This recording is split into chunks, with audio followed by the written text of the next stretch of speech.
ఏం కావాలో చెప్పరా, నేనిస్తాను.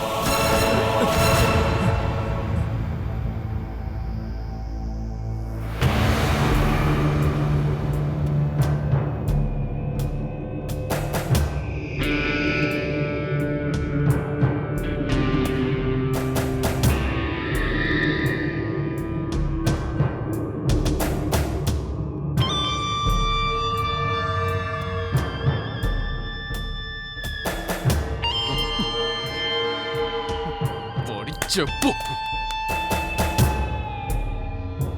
ఇంకా అకౌంట్ ఫినిష్ చేయడానికి ఇంకెవరైనా వస్తారా? ఇది నా కోసం చేసిన అప్పు కాదు. ఇంకా క్షణం కూడా ఇక్కడ నుంచోకూడదు. పద వెళ్దాం.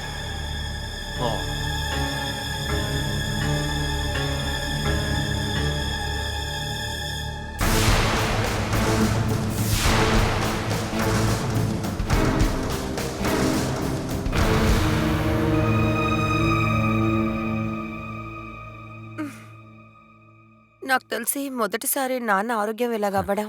నీకు వయసు తగ్గిపోతోంది, ఆయనకి పెరుగుతోంది కదా మరి. అంతలాగేమీ వయసు అయిపోలేదు. ఎక్కువగా టెన్షన్ అయితే కొంతమందికి ఇలాగే అవుతుంది. సూరజ్ అనే వెళ్ళిన తర్వాతే నాన్న ఇంతలా డౌన్ అయిపోయారు. మామూలుగా ఇలాంటి విషయాలు జరగడం సహజమే. థియేటర్ వెనకాల ఒక స్థలం షాపింగ్ కాంప్లెక్స్ కోసమని కొన్నారు. అది పోయిన వారమే అమ్మేశారు. ఆ డబ్బుతోనే పంప పక్కనున్న స్థలానికి అడ్వాన్స్ ఇచ్చారు. ఆ పని మీద తిరగడం వల్లే అలసట ఎక్కువైపోయింది. ఇంకా ఎవరికోసం మీరు ఇంతలా కష్టపడుతున్నారు? ఇన్ని సంవత్సరాలు కష్టపడి అన్నీ చేశారు కదా, ఎప్పటికైనా విశ్రాంతి తీసుకోమని చెప్పండి. ఎన్నిసార్లు చెప్పాలి? ఇప్పుడు దీని పేరు మీద స్థలం కొనాలట. చూడండి అత్తయ్య, నాకిప్పుడున్న అన్ని బిజినెస్లు చూసుకోవడానికే సమయం సరిపోవడం లేదు. పైగా ఈ భారం మోయడం నా వల్ల కాదు. సూరజ్ పేరు మీద ఏ ఆస్తి ఉండకూడదనేదే వాళ్ళ నాన్న పట్టుదల. ఆర్కే, అన్నయ్యని నాన్నగారిని కలపడానికి ఏదైనా దారుంటుందా? ఈ విషయంలో నేను ఇప్పటికే బాగా ప్రయత్నించాను. నేను సీరియస్ గా అంటున్నా. బయటికి చూపించుకోపోయినా నాన్నతోనే ఒక మనిషి ఉండాలని కోరుకుంటున్నారు. ఓవర్ స్ట్రెయిన్ అయితే ప్రమాదం. అంతకంటే ముందు సూరజ్ అన్నయ్యని తీసుకురావాలి. ఆ చెమేలి అక్కడున్నంత వరకు సూరజ్ తిరిగొస్తాడన్న నమ్మకం నాకు లేదు. తన గురించి వదిలేయండమ్మా. మన సూరజ్ అన్నయ్యని ఇక్కడికి తీసుకురావడానికి దారి చూద్దాం. వాళ్ళ ఇద్దరి ఆలోచనలు ఇటు అటుగా ఉన్నప్పుడు వాళ్ళిద్దరూ కలుస్తారని నాకైతే అస్సలు అనిపించట్లేదు. నువ్వు కాస్త మనసు పెడితే ఖచ్చితంగా జరుగుతుందని అనుకుంటున్నాను. నేను ప్రయత్నించాను అత్తయ్య, వాళ్ళిద్దరితోనూ డీటెయిల్గా మాట్లాడేశాను, కానీ ఉపయోగం లేదు. మీ మావయ్య గారికి ఈ బిజినెస్ అంతా మీ మావయ్య గారు ఒకరే చూసుకోలేరు. ఇప్పుడు ఆయనతో పాటు ఉన్న వాళ్ళని ఎవరిని నమ్మగలం? చూడ్డానికి పట్టించుకోవడానికి ఎవరూ లేనప్పుడు ఒక్కొక్కరు తీసుకుంటారు. అవన్నీ జరగకుండా ఉండాలంటే సూరజ్ అన్నయ్య వచ్చి ఇవన్నీ చూసుకోవాలి. చెప్పడం సులువే, కానీ అది సూరజ్ కూడా అనిపించాలి కదా. నాన్న వెళ్ళి పిలవకుండా సూరజ్ ఇక్కడికి రాడు. ఎందుకంత మొండితనం వాడికి? ఆయన కొడుకే కదా. వాడు తిరిగొస్తే ఆయన ఏమనరనే నా నమ్మకం. ఇప్పుడున్న పరిస్థితుల్లో ఆయన ఖచ్చితంగా ఎదురిస్తారు. లేదంటే మావయ్య మనసు మార్చుకోవాలి. అలా జరగాలంటే మిరాకిల్ జరగాలి. అలా మిరాకిల్ జరగాలని మనం కోరుకుందాం.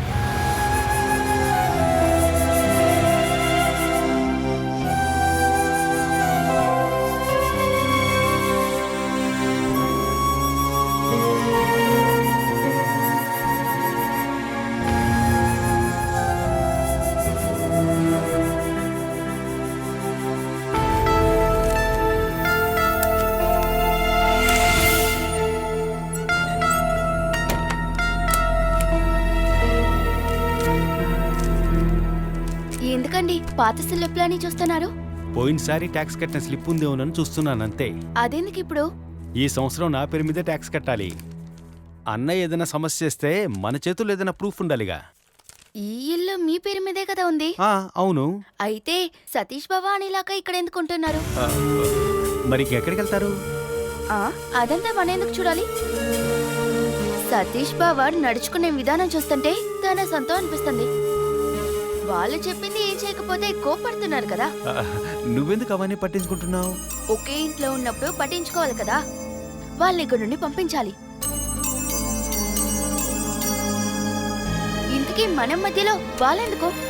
ఒక జాయింట్ ఫ్యామిలీగా ఉంటే మనం తప్పకుండా త్వరగా పైకి ఎదగలేం. మీరు వెళ్ళి ధైర్యంగా సతీష్ బాబుకి చెప్పండి వేరే ఇంటికి వెళ్ళమని. ఇక్కడ మనం మాత్రం చాలు.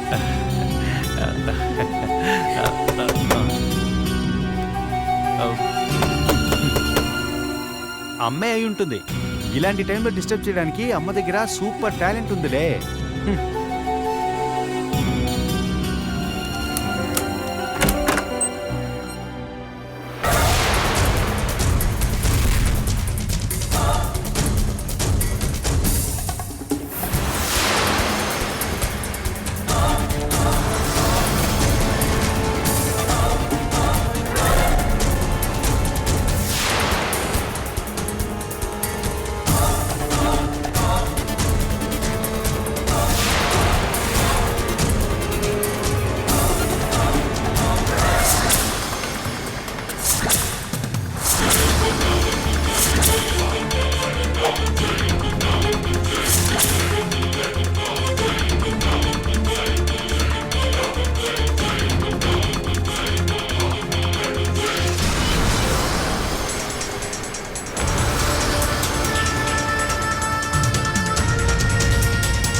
ఇద్దరు ఈ రూమ్ లో సంతోషంగా ఉన్నట్టున్నారు.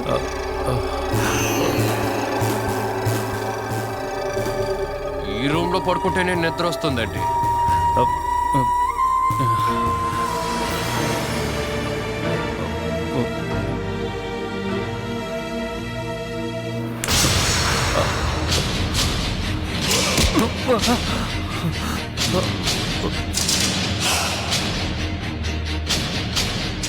ఈ రూమ్ ఖాళీ చేసేవమని చెప్పేసి వెళ్ళాను కదరా. ఇద్దరు బయలుదేరండి.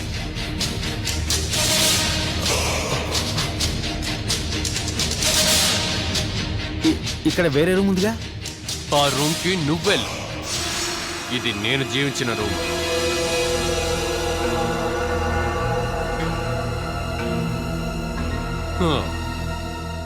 ఏంటి, నేను జైల్లో ఉంటాననుకున్నావా?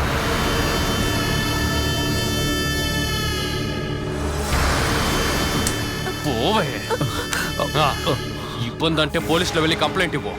నువ్వు మళ్ళీ కొట్టడానికి వచ్చాను, వెళ్ళి కంప్లైంట్ ఇవ్వు. కేసు ఇంకా స్ట్రాంగ్ అవ్వని. వేణున్నా, రౌడీజం చేయొద్దు.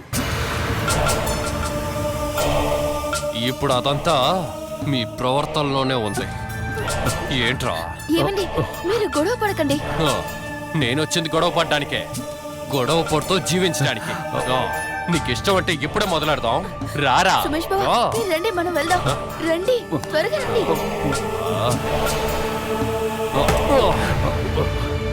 అరే సుమేష్ బాబా,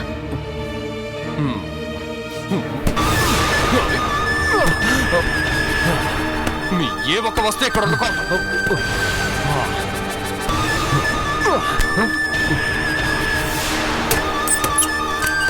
ఏరుకొని పోరా.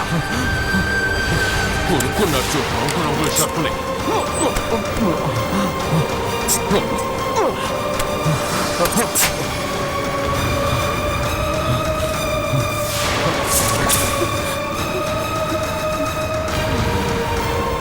ఒక్క వస్తువు, నీ ఒక్క వస్తువు కూడా ఉండకూడదు. తీసుకుని పోవే. ఏంట్రా? ఏంట్రా చూస్తున్నావ్? నన్ను కొట్టాలా? రారా, రా, కొట్టు, మనం గొడవ పడతాం.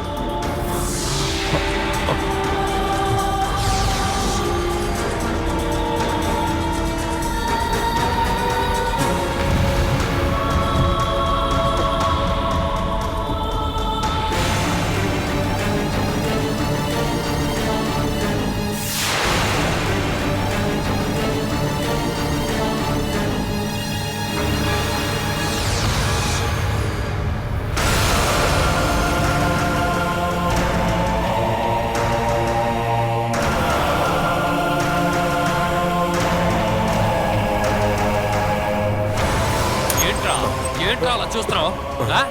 ఇలా చూసామంటే అయిపోతావు. బయట అరుస్తుంది వేణువేనా? అవునండి. అయితే వాడు మళ్ళీ వచ్చాడా? అయ్యో, వేణు మాత్రమే కాదు, ఈసారి బాలా కూడా వచ్చిందండి. వాళ్ళకి మీదట ఇక్కడే ఉండడానికి వచ్చారు. వాళ్ళ రూమ్ లో ఉన్న ఆశాన్ని సుమేష్ ని ఖాళీ చేయమని ఒకటే గోల చేస్తూ ఉన్నాడండి వేణు. ఏమండి, మీరెందుకు అక్కడికి వెళ్తున్నారండి? ఏమే వాడు అక్కడ ఏం చేస్తున్నాడో తెలియదా? తెలుసుకుని ఏం చేయబోతున్నారు? అది తెలిసినా నేనేం చేయలేనులే, తెలుసుకోవాలి అంతే. చూడండి, ఏమండి, మీరు అక్కడికి వెళ్ళి ఏం చేయక్కర్లేదు. ఇప్పుడు వేణుకు ముఖ్యమైన శత్రువే సుమేష్. వాళ్ళు ఇప్పుడు ఎలా కొట్టుకొని చేస్తే మనకెందుకు? వేణు ఒకవేళ మనల్ని ఖాళీ చేయమన్నప్పుడు అప్పుడు మనం మాట్లాడదాము. చాలా చాలండి, మీరు ముందు వెళ్ళి స్నానం చేసి పనికి వెళ్ళండి. అదేం మంచిది. నేనెందుకని అనవసరమైన విషయాల్లో తలదొరిచి తన్నులు తినాలి? ఆ కండవివ్వు. ఇదిగోండి.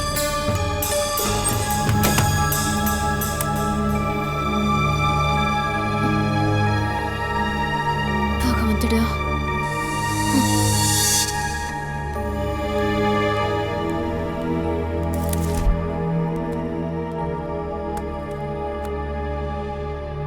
ఏమే ఇవన్నీ ఎక్కడికి తీసుకెళ్తున్నావు?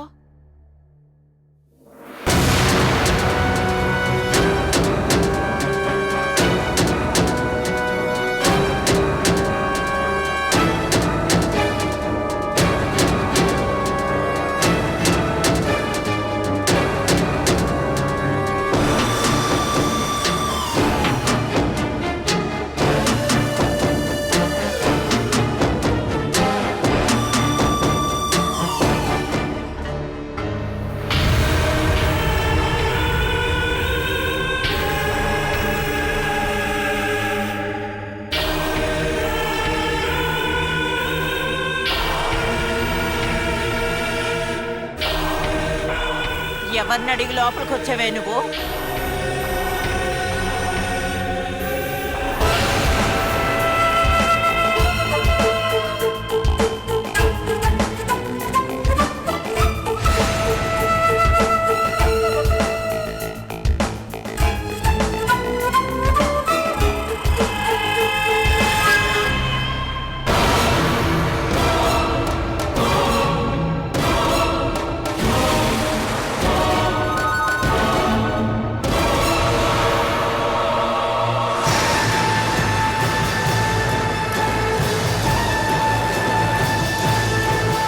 నేనే తన్ని తీసుకొచ్చాను.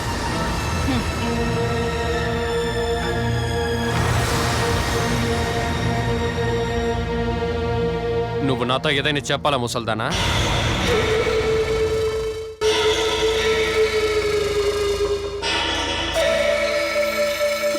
అత్తయ్య, మేముండే రూమ్ లోపలికి వచ్చి మా బట్టలు అన్ని విసిరేశారు.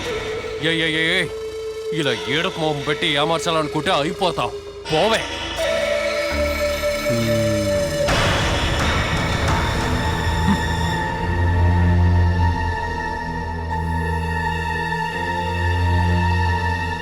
ఇంక నీకు ఆరతి తీయాలంటే లోపలికి రావే.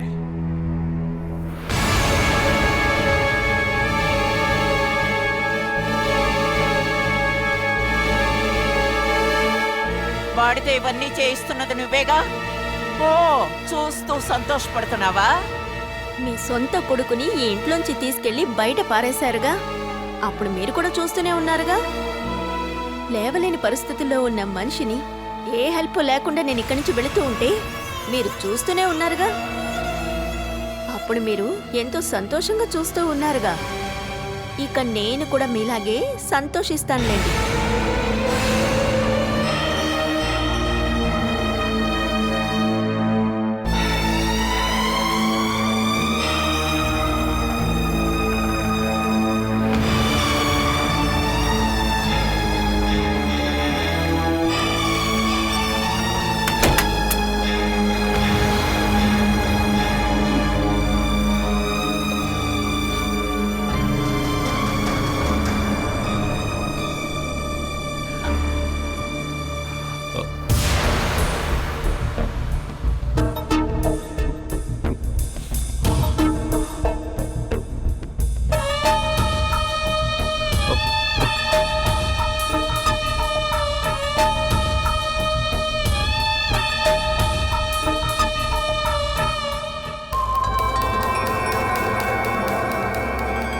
ఎక్కడికి వెళ్ళావమ్మా? కాళ్ళకు రాసుకునే ఆయిల్ అయిపోయింది. నేనే తీసుకురమ్మని కొట్టుకు పంపాను. వేనన్న పెద్ద నిర్ణయంతో మళ్ళీ వచ్చాడమ్మా. ఏం చేయమంటావు? ఆ, సతీష్ లేడా? పైనున్నాడు. ఇంత సమస్య ఇక్కడ జరుగుతున్నా సరే కిందకొచ్చి కూడా చూడలేదు. హ, దీన్ని బట్టి నాకు ఒకటి అర్థమైంది. ఇక్కడ జరగబోయే ఏ విషయంలోనైనా సతీష్ అన్న తలదూర్చడు. నీకు వాడితో గొడవ పడే ధైర్యం లేదు. నా వల్ల కాదు. ఆశాకి చాలా భయం. నాకేమనైతే తను ఒంటరిదైపోతుంది కదా. తొందరపడి మనం ఏం చేయకూడదు. వాళ్ళిద్దరి ఉద్దేశం ఏమిటంటే ఇంట్లోకి రాగానే గెలిచామనుకుంటున్నారు. వేణు బలం బాలానేరా. ఎన్ననుకున్నా వాడి బిడ్డనేగా అది కడుపున మోస్తుంది. అందుకే జాలి చూపిస్తున్నాడు. నువ్వు బయటికి రా. దాని మొదటి బిడ్డని వీడు అనుమానంతో కడుపులోనే చంపేశాడు. ఇది రెండో బిడ్డ. ఈ బిడ్డ కూడా ప్రాణాలతో పుట్టకూడదు.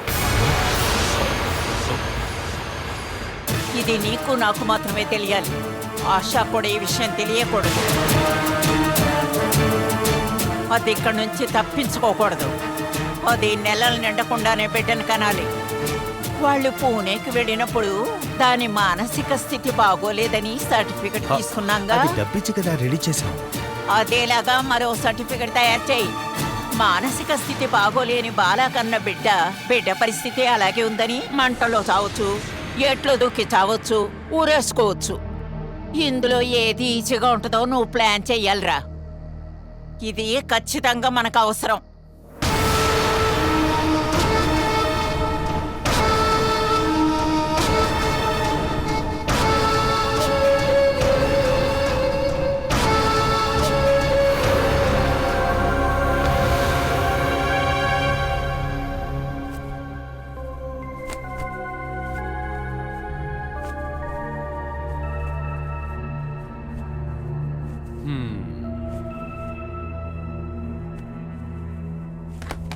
దిండ్లు ఎందుకండి బయట పారేశారు? ఏదో కోపంలో తీసి విసిరేశాను. తిరిగెళ్ళి మనం అడగలేము కదా. కొత్తది కొనుక్కుందాం. కొనడానికి మీ దగ్గర డబ్బుందా? నువ్వే కొనాలి. ఎలా కొంటాను? అంత పెద్ద ఇల్లు అది తీసి మనం ఉండడానికి నీ దగ్గర డబ్బులు ఉన్నాయి కదా. చెప్పు. అదే ఇంకా అద్దె కట్టదు కదా. ఆ డబ్బులతో ఖర్చులు చేసుకో. వాళ్ళ ఎవరిలోని లేని ప్రత్యేకత్వం నీలో ఉంది. ఇది వింటుంటే నాకు బాంతొస్తోంది. ఎంతో మంది ఆడవాళ్లతో లింక్ ఉన్న మగాడు చెప్పినట్టుగా ఉంది. స్టార్టింగ్లో గాని ఎండ్లో గాని ఆ పేరుని మాత్రం మారిస్తే సరిపోతుంది. మీ సాహసం వల్ల నిద్రపోవడానికి చోటు దొరికింది. ఇక ఎలా జీవించబోతున్నామో చెప్తే బాగుంటుంది.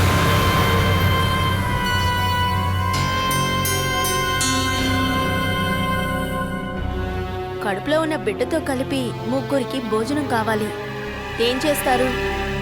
నూనె, సోపు, వేసుకోవడానికి బట్టలు కావాలి. వీటన్నిటికి ఏం చేస్తారు? నాకు హక్కున్న పని నేను మళ్ళీ తిరిగి అడుగుతాను. అడిగిన వెంటనే ఇవ్వలేదంటే అడిగేటట్టు అడుగు.